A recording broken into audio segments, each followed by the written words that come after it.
자, 요즘 그 뉴스나 뭐 신문 방송에서 많이 회자되는 단어가 있어요. 뭐냐면 이 버블입니다. 그런데 이 버블 하면은 저는 사실 이 버블보블 이게 떠올라요. 저는 그 오락실 세대여가지고 옛날에 그 보글보글이라고 우리는 불렀어요. 우리 동네는.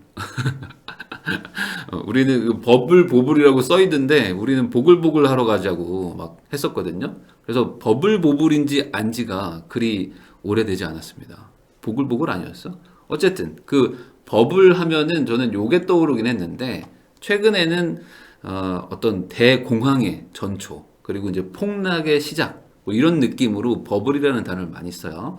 그래서 뭐 중국에는 지금 아파트를 30채를 사면은 뭐 한 채를 더 준다. 부동산 버블이 뭐 시작됐다. 뭐 이렇게 얘기하는 데도 있고 미국의 뭐 대공황급 버블이 지금 껴있기 때문에 조만간 다 박살 난다. 우리나라도 박살 난다. 뭐 이런 기사들도 많고 뭐 대규모 공급이 이제 뭐 시작되기 때문에 버블이 붕괴될 것이다. 그러니까 이미 버블은 당연한 거고 붕괴의 시작이냐 하면서 세종 대구 미분양이 속출하고 있다. 이런 기사들도 떠요. 자, 그런데 그 미국의 유명한 투자자이자 뭐 세계에서 가장 뭐 투자를 잘하는 사람이라고 꼽힐 수 있는 현인이라 불리는 이제 워렌 버핏 우리 할아버지 분 계시죠? 이 우리 워렌 버핏 형님께서 이런 얘기를 합니다. 존버만이 살 길이다. 이거 아니고요. 이 밑에 수영장에 물을 빼보면 누가 발가벗고 수영을 하고 있는지를 알 수 있다. 이게 버블이 터지고 나면 어떻게 될까와 뭐 비슷한 의미라고 보시면 됩니다. 그러니까 뭐 상승장 때는 다들 좋아 보이는데 결국에 어떤 하락기나 침체기가 오게 되면은 진짜와 가짜가 나뉘게 된다. 뭐 이런 얘기예요. 자, 그런데 실제로 이 버블이라는 거를 겪은 곳들이 많지는 않을 수 있는데 유독 어떤 버블의 상징 같은 곳이 있습니다. 실제로 수영장에 물을 빼본 거지. 저희는요, 실제로 수영장 물 한번 제대로 한번 빼봤습니다. 하는 나라가 어디죠? 바로 일본입니다. 그래서 오늘은 이 일본 버블의 상징에 대한 얘기를 해볼 건데요. 그 버블 레이디라는 사람이 있습니다. 버블 레이디, 여자겠죠? 자, 시간은 이제 1980년으로 돌아갑니다. 이 1980년은 일본 경제의 대호황기의 어떤 서막이라고 해야 될까?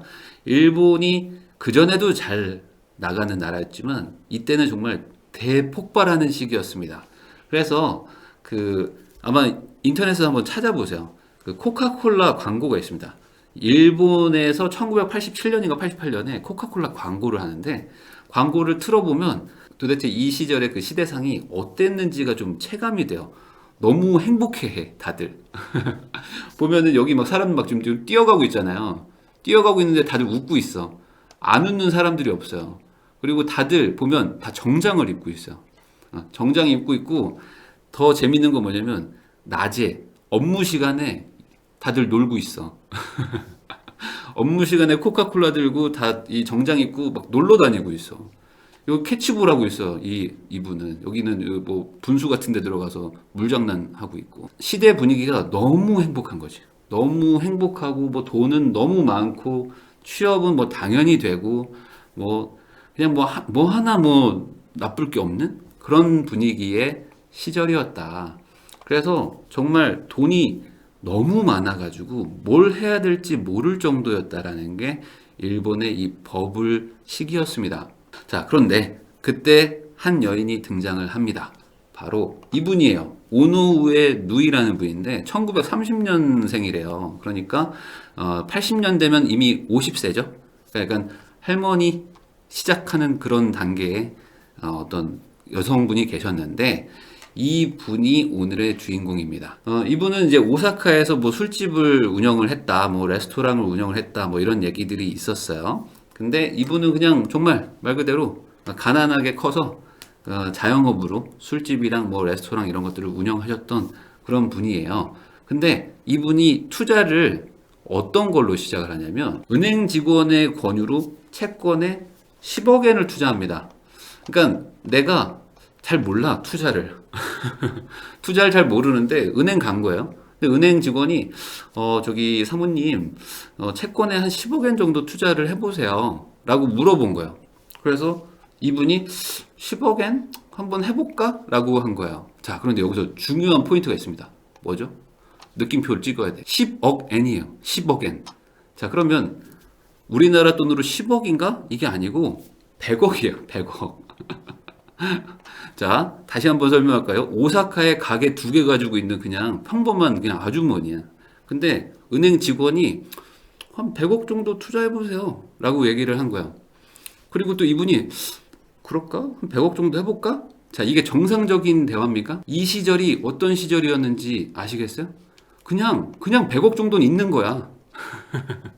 다들 그냥 100억 정도 있는 거 아니야? 라는 게 이 시절이었다. 왜 그러냐? 이 1980년대 일본에 20대 직장인이 있죠. 그러니까 초봉이에요, 초봉. 아, 안녕하세요. 저 신입사원 김용식입니다. 라고 할 때, 그때가 연봉이 1억이래요. 자, 지금 얘기 아니에요. 1980년대. 지금으로부터 40년 전에 20대 직장인은 연봉이 1억이었어.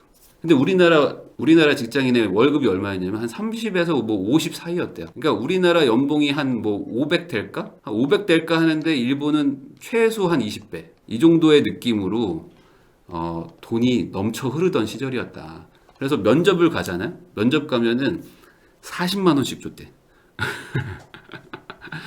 근데 하도 호황이니까 직장에서 사람들을 구할 수가 없는 거야. 이렇게 신입사원들을. 그냥 일본어만 할 줄 알면 데려와서 일을 시켜야 돼. 일이 너무 많으니까. 그래서 면접을 가면 40만 원씩 주는데 하루에도 면접을 막 10탕씩, 20탕씩 뛴대요. 그래가지고 면접 다녀가지고 차를 뽑더라. 라는 게 이때 버블의 시대입니다. 그러니까 지금 우리나라 월급 30일 때 이때는 월급을 뭐 1,000만 원씩 받는 거예요. 그게 버블이었다. 그래서 그때 기사가 있어요. 그 어떤 뭐 일본의 어떤 그 젊은 여성분을 인터뷰한 기사가 있대요. 근데 그때 그 여성분이 뭐 이상형이 뭐 어떻고 남자친구한테 뭘 바래요? 라고 할 때, 아, 저는요, 뭐 많이 바라는 거 없어요. 저는 그냥 소박해요. 그냥 뭐 남자친구 연봉은 한 2억 정도? 그 정도만 되면 저는 뭐 충분해요. 라는 거예요. 그러니까 우리나라 지금 입장에서 그냥 우리 뭐 남자친구가 연봉 한 3천 정도 되면 뭐 저는 만족합니다. 이런 느낌으로 그때 2억을 부르는 거야. 이제 버블이 어떤 정도인지 아시겠죠? 아, 남자친구 연봉 한 2억 정도면 소박한 거 아닌가요? 아, 제 친구의 남자친구는 연봉이 8억이에요. 1980년대 얘기입니다. 자, 그런데 이렇게 잘 나가던 일본이 한번 잠깐 휘청할 때가 있었거든요. 왜 그러냐면 이 플라자 합의라는 게 있는데 이게 일본이 너무 잘 나가요. 그리고 미국이 경제가 쇠퇴하기 시작합니다. 그러면서 미국에서 적자로 막 그 국가를 운영해. 채권을 막 발행해가지고. 그러면서 이제 미국이 흔들리는 상황이 옵니다. 그리고 일본은 너무 잘 나가니까 일본이 조만간 미국을 뛰어넘는다. 라는 그런 얘기가 막 공공연하게 돌 때였어요. 그러니까 미국에서 당연히 미국은 패권 국가였고 그 군사력도 세죠. 그러니까 G5라고 해서 유럽 애들하고 일본 애를 불러가지고 야, 우리 달러가 지금 너무 힘들다. 그리고 니네 너무 잘 나가는 것 같아. 그러니까 달러를 좀 싸게 해야겠다. 라는 건 뭡니까? 그러면 나머지 니네 통화들 있지? 니네 통화들을 좀 절상하자. 그러니까 엔고가 되는 거야. 엔고. 그러니까 달러 대비 엔화가 비싸지게 돼요. 그럼 어떻게 됩니까? 수출이 어려워지는 거예요. 원래 1달러에 팔아야 되는 물건이 뭐 예를 들어 1엔이다. 근데 이게 엔이 비싸져요. 그러면 1엔짜리가 2달러로 바뀌는 거죠. 달러가 싸지니까. 그러니까 일본 입장에서는 똑같은 워크맨을 팔아야 되는데 뭐 20만 원에 팔 걸 40만 원에 팔아야 돼. 그러니까 장사가 안 되죠. 그리고 수출이 안 됩니다. 수출이 안 되니까 이 잘 나가던 경제가 갑자기 주춤주춤 하려고 그래. 그럼 어떻게 합니까? 다시 올려야 되잖아요. 그래서 일본이 선택한 건 뭐냐? 이 내수를 살리겠다. 일본도 경제 대국이었기 때문에 경제를 계속 성장시키고 올려야 되는데 일본 인구도 많잖아요. 그러니까 내수도 충분히 탄탄하단 말이죠. 야, 우리는 그럼 내수로 간다. 그럼 내수로 가려면 어떻게 됩니까? 금리를 인하시켜야 되죠. 경기 불황일 때는 금리를 낮춰가지고 시중에 돈을 푼 다음에 그걸 가지고 사람들이 사업도 하고 뭔가 사업도 유지하면서 경기를 받치려고 합니다. 떠받치려고 그래. 그래서 금리를 다 일제히 인하를 해요. 일본 은행들이. 금리를 막 낮추는 거예요. 근데 우리 이 누이 누나가 뭘 사놨죠? 채권을 사놨어. 100억 원어치. 은행에서 권유를 한 게 이 불량 채권 같은 걸 팔았나 봐요. 배드. 나쁜 거. 뭐 그랬을 것 같아. 내 느낌에도. 뭐 딱히 뭐 이렇게 전문가가 아니시잖아요. 그러니까 그냥 저기 상무님 이거 하나 사나 봐. 100억어치. 아, 그래요? 뭐 좋은 거야? 뭐 나쁜 거 아닌데 그냥 한번 사놓으세요. 네, 알겠습니다 했는데 마침 금리를 인하해버리면서 이게 폭등합니다. 100억짜리가 폭등하기 시작해.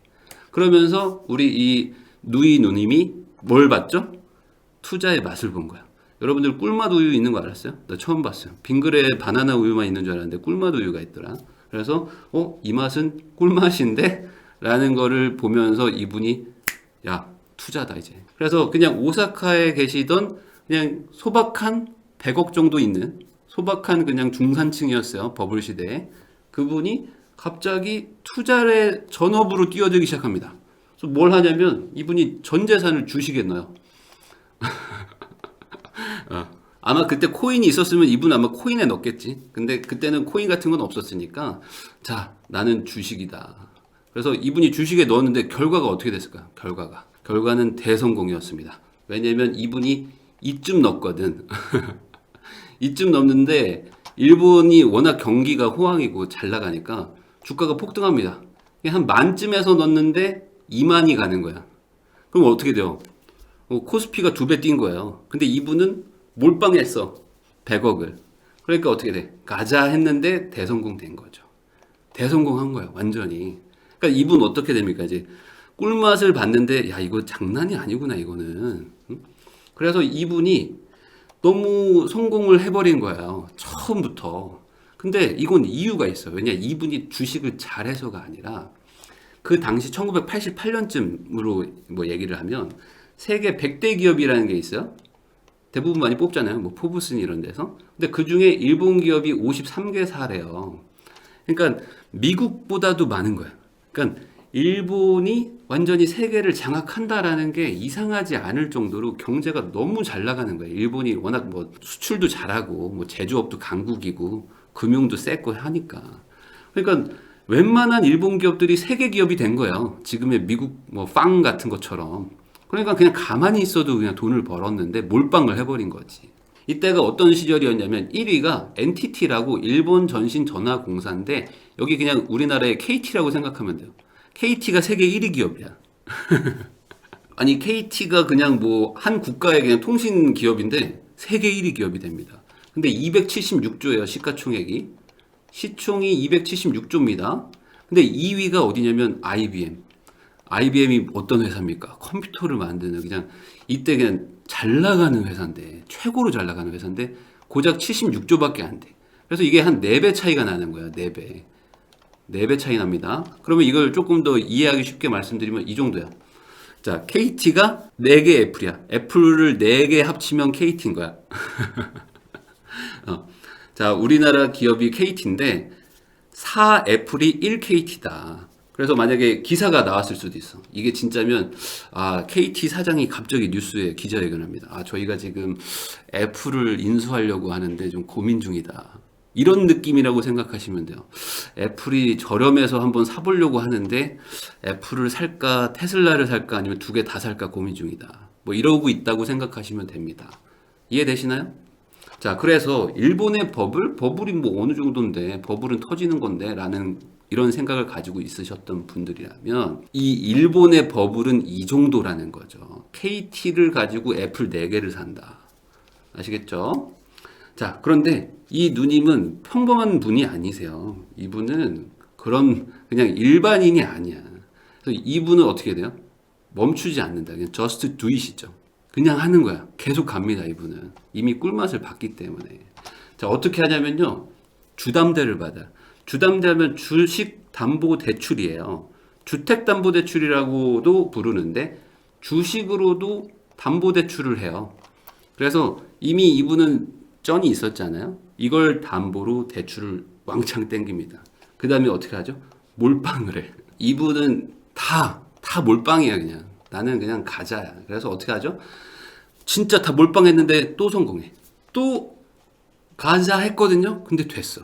자, 2만에서 들어갔는데 주가가 3만까지 가는 거야. 3만까지. 근데 여기서 어떻게 돼? 주담대로 몰빵한 거잖아요. 몰빵. 레버리지 맥시멈 땡긴 거죠. 몰빵을 해버린 거예요. 그래서 또 성공하신 거예요. 자, 그러니까 이분은 진짜 이제 막 자신감이 막 뿜뿜하는 거 정도를 넘어서서 이제 투자가 무엇인가라는 거에 대한 감을 잡았다 이제. 그 정도 느낌인 거죠. 자, 그래서 이제 진짜로 이분은 투자의 신으로 불리기 시작해. 이 여성분이. 이거. 그러면서 사람들이 이분을 찾아옵니다. 찾아와서 어떤 종목이 좋습니까? 제발 좀 알려주십시오.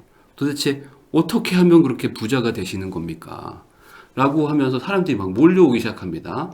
근데 이분의 투자법은 간단했어요. 뭐냐면 이분이 그 매장에, 가게에 보통 이런 두꺼비가 있대요.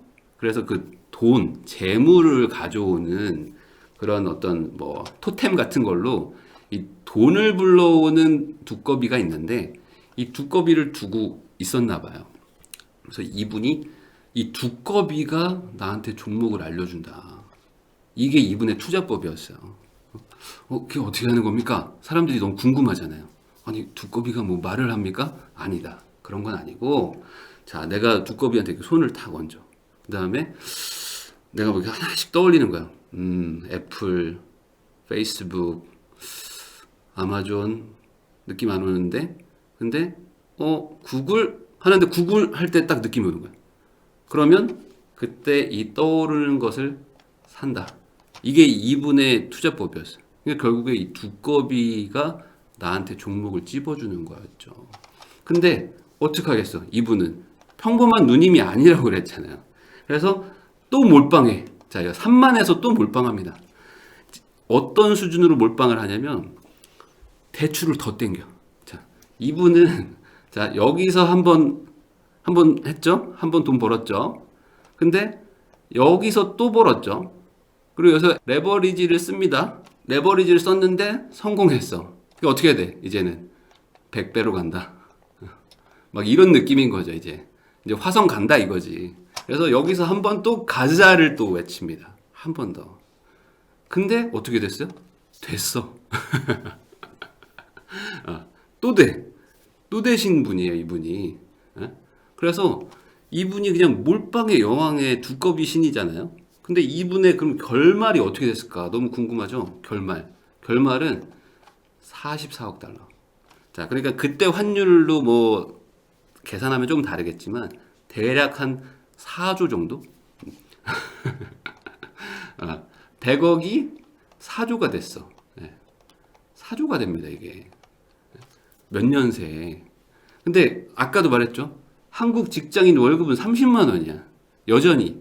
우리나라에서는 지금 30만 원 받아가지고 대기업 다니고 있을 때 이분은 4조 부자가 돼요. 그래서 세계 최고의 부자 중에 한 명이 됩니다. 이분이. 그래서 어떻게 됩니까? 우리 그 워렌 버핏 형님께서 죄송하다. 이분이 그런 얘기를 했죠. 계란을 한 바구니에 담지 말라. 근데 내가 잘못했다. 계란은 한 바구니에 담는 게 제맛이다. 그래서 투자란 몰빵이다. 라는 거를 이분이 배운 것이 아닐까. 농담이에요. 자, 워렌 버핏도 한 수 접었다 이거죠. 그 시절에. 그러니까 어떻게 됩니까? 이제 전국의 모든 일본인들 돈 좀 있다고 하는 남들은 뭐 돈 없었겠어요? 다 이분한테 이제 거의 뭐 신앙심이 생기는 거예요. 이 누나는 진짜다. 자, 100억이 4조가 됐으니까 몰빵했는데 다 성공해. 그러니까 이분을 따라갈 수밖에 없죠. 그러니까 어떻게 하냐면 아까 이 시절은 돈이 넘쳐 흐른다고 그랬잖아요. 돈이 너무 많아가지고 은행들도 뭘 해야 될지 모를 수준이었단 말이에요. 그러니까 은행들이 이거 돈이 너무 많은데 뭐하지? 라고 하는데 저쪽에 투자의 신이 계신 거야. 현신이죠. 그냥 현재 계셔. 그러니까 어떻게 합니까? 내가 돈을 빌려주고 싶어. 빌려주기만 하면 이분이 막 10배씩 뛰어버리게 하니까. 그래서 막 몰려옵니다. 은행장들이 몰려와요. 그러니까 어떻게 하죠? 이 누님이 이런 얘기를 합니다. 우리 두꺼비상 앞에서 제가 9시에 정모하니까 모이세요. 하니까 전국에 내놓으라는 은행장들이 모이더라. 여기서 정모하는 거야. 이거 한번 만져보려고. 두꺼비상 한번 만지면 나 부자 될 수 있을 것 같으니까. 그래서 다 정모를 하는 거야. 그래서 이분이 어떻게 하냐? 여기서 멈췄을까요? 나 4조 벌었으면 그만해도 되잖아요. 아니 4조 벌었으면은 충분하잖아요. 솔직히 그만해도 돼. 근데 이분은 그런 분이 아니에요. 이분은 그런 평범한 사람들이 아니에요. 특별하신 분이죠. 어떻게 합니까? 은행 대출을 27조를 땡겨. 자, 은행장들이 9시에 정모했죠. 9시 정모합니다. 그다음에 두꺼비 상 한 번씩 만져봐. 어때? 느낌 오니? 잘 안 옵니다. 너도 만져봐. 저 약간 느낌 오는 것 같아요. 그래? 너 나 얼마 빌려줄 거야? 저희 은행에 지금 한 4조 있는데. 그래? 오케이, 콜. 다른 애들은 얘 빌려주는데 너 안 빌려줘? 야, 내가 이번에 찍으면 10배 간다? 저도 빌려드리겠습니다. 자, 그럼 어떻게 할까? 다 모아봤더니 27조. 27조를 모았어요. 이분이. 개인입니다, 개인. 그리고 뭐 하죠? 자, 한 번 더 가자. 가자! 하는 거예요. 이번엔 몇 조를 몰빵한다? 30조를 몰빵합니다. 자, 이거 10배 뛰게 하면 300조죠? 자, 그러면 그 결과는 어떻게 됐을까요? 이 파멸적인 하락을 합니다. 파멸적 하락. 자, 여기서 30조 는 거예요. 자, 30조를 넣고 이제 파멸적인 하락을 하기 시작하는데 말 그대로 충격으로 이제 유체 이탈을 하게 되는 거죠. 그래서 이 버블이 드디어 이제 붕괴가 되기 시작하는데 이분이 어떤 식으로 이걸 대출을 받았냐면은 이분이 중간에 좀 흔들흔들 했었대요. 근데 이 예금 증명서 있죠. 내 통장에 나 지금 뭐 3조 있어, 10조 있어. 그러니까 걱정하지 말고 빌려줘라고 하면서 이걸 위조를 해가지고 대규모 자금을 그냥 막 땡긴 거예요. 은행에서. 근데 여기서 버블이 결국에 터져버린 거죠. 그러니까 어떻게 됩니까? 박살이 나게 되는 거죠. 모든 다 레버리지를 땡겨서 주식을 샀는데 주식이 지금 한순간에 4분의 1 토막이 나버리니까. 그래서 그 증권사들은 뭐 사장 잘리고 금융회사 돈 빌려준 데들은 다 파산되고 그래서 막 합병되고 흡수합병돼서 막 없어지고 이분은 징역을 이제 12년을 살아요. 징역 12년. 아까 그 위조범이니까. 그래서 이 버블 레이디의 어떤 결말은 이렇게 끝이 납니다. 그래서 이 그냥 한순간에 그냥 꿈 같은 인생이죠. 그래서 옛날에 그 리플 비트코인 투자하셨던 분들한테 유명한 짤이죠. 그러니까 말 그대로 정말 꿈 같은 인생이었다. 그냥 100억이 30조까지 불어났다가 박살났던 그런 에피소드입니다. 자, 그런데 우리나라도 이런 버블이 있었어요. 언제였죠? 2000년 닷컴 버블이 있었습니다. 이때 그 1997년에 IMF 터지고 나서 김대중 대통령, 김대중 정부 시절에 야, 우리도 IT 벤처를 육성해가지고 청년들 취업도 하고 한번 이제 신사업을 한번 해보자. 그때 막 인터넷이 막 뜨고 있을 때니까. 그래서 포탈, 다음 같은 것도 생기고 그때 새로운 기술이라고 해서 지금의 스카이프 같은 개념이 우리나라에서 막 생겼죠. 뭐 싸이월드 뭐 이런 것들도 웬만한 지금 그 인터넷 기반 그 업체들께 다 한국에서 먼저 생겼었어요. 근데 이것들이 주가가 막 엄청나게 폭등했죠. 왜냐면 이제 미래 먹거리다 해가지고 우리나라에도 빵이 있었단 말이지. 근데 이게 이 비즈니스 모델 구축이 좀 안 되면서 그냥 그 수입은 매출은 안 나오는데 그냥 어떤 기대감으로 계속 주가만 뻥튀기가 되다가 결국에 한 방에 꺼져버렸죠. 그래서 2000년 1월에 1000포인트였는데 1년 만에 500으로 반토막이 나버립니다. 이때가 우리도 닷컴 버블이다 라고 부르는 그 시절인데 거품은 꺼진 후에 거품이라고 한다. 거품은 꺼진 후에야 거품인 걸 안다라는 얘기가 있어요. 그만큼 버블일 때는 버블인지 사실 알 방법이 별로 없거든요. 그럼 우리나라 집값도 지금 버블일까? 이거에 대해서 사실 논란이 많잖아요. 그런데 지금 우리 형들은 뭐라고 하죠? 2년에서 3년 내에 집값은 큰 폭의 하락이 올 것이다. 그거 막으라고 있는 분들이긴 한데 어쨌든 이분들이 지금 경고를 하고 있어요. 그래서 홍남기 부총리도 그렇고 국토부 장관도 그렇고 지금 큰 폭의 하락이 올 수 있으니까 조심해라 라고 지금 버블을 경고하고 있는데 거기에다가 지금 뭐 대출 규제에다가 지금 연말에 계속 이런 기사들도 나오죠. 서울 아파트 지금 팔자가 많고 뭐 집값이 하락할 수도 있다. 그리고 세종에 이어서 뭐 대구도 집값이 뭐 좀 하락세인데 수도권이 버틸 수 있겠는가. 그리고 수도권 주택 매매 전세 심리가 동반 큰 폭 하락 뭐 이런 기사들도 나오니까 이제 버블이 맞았고 버블은 붕괴한다. 이렇게 생각하시는 분들도 있잖아요. 그러면 우리는 지금 어디쯤일까 도대체. 이때 이 일본의 대버블기 주가가 막 4배씩 뛰고 5배씩 뛰던 이 버블기라고 우리가 가정한다면 우리는 도대체 어디쯤에 있을까? 이건 아무도 모르죠. 그런데 이 투자에는 명언, 격언이 하나 있습니다. 뭐냐? 이 무릎에서 사서 어깨에서 팔아야 된다. 그러니까 바닥에서 살려고 하면 안 되고 어느 정도 좀 올라가는 걸 보고 지지선을 보고 산 다음에 너무 꼭대기에서 팔려고 하지 말고 중간에 나와라 라는 게 있어요. 이게 투자의 격언이거든요. 그래서 꽤 많은 분들이 팔았어요. 팔았더니 기린이었던 거야. 이 어깨선에서 판 거잖아요. 어깨선에서 팔았는데 얘가 목이 너무 긴 거지. 그래서 팔았더니 기린이었다 이런 분들도 있는데 이건 그나마 낫죠. 이런 분도 있어요. 뭐냐면 무릎에 샀다가 못 팔고 다시 어깨에서 판 분도 있어요. 그러니까 그냥 나야 그대로야. 내가 100억 내가 1억 주고 샀다가 5억 됐다가 다시 1억 된 분들도 있죠. 야, 좀 일어나라 라고 하는 그런 좀 안타까운 사연이죠. 근데 이분도 그나마 낫습니다. 뭐냐면 이런 분들도 있어요. 나는 무릎에서 사서 어깨에 판다. 나는 원래 그런 사람이다 라고 하면서 무릎에서 사서 어깨에 파는 분도 있기 때문에 이 세상에 무릎과 어깨를 알 수 있다면 누가 돈을 못 벌겠어요. 이게 어렵기 때문에 사실 버블이냐 아니냐도 알 수가 없는 거죠. 그러면 도대체 우리는 어디쯤인가? 아무도 모릅니다. 그냥 뭐 저기 어딘가 뭐 그쯤이지 않을까요? 뭐 저기 어딘가 뭐 그쯤이지 않을까 하면서 그냥 있는 거죠. 그러니까 이걸 맞출 수는 없다. 그러나 이제 다만 각자의 어떤 그런 뭐 생각과 어떤 뭐 요소를 가지고 예측을 해보면서 그냥 내가 갈 길을 가고 있는 거죠. 저기 어디쯤에 있는데 어딘지는 나도 잘 모르겠는 거지. 버블은. 자, 그러나 이건 명확할 것 같아요. 뭐냐면 최소 일본과는 다르지 않을까. 여러분들 제가 지금 버블레이디 얘기를 했는데 어때요? 우리나라 같아요?